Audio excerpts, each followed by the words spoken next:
equals does your device need fixing? We offer a free diagnosis.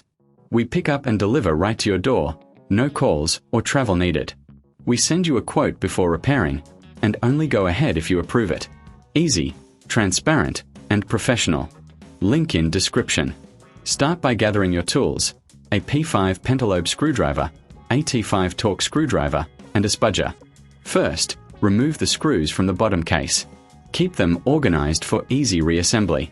Once the case is off, carefully disconnect the battery. This is crucial for safety. Next, inspect the motherboard visually. Look for any signs of damage or burnt components. If you see any debris, use compressed air to clean the area. This helps prevent further issues. Now, check the connectors and cables. Ensure they are secure and free from dust.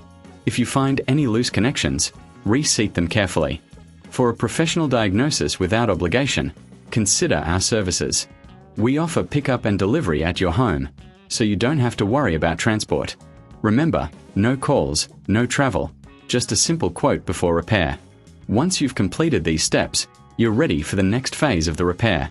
Stay tuned for part 2, where we'll dive deeper into fixing the motherboard. Does your device need fixing? We offer a free diagnosis. We pick up and deliver right to your door, no calls or travel needed.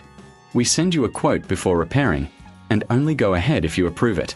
Easy, transparent, and professional. Link in description.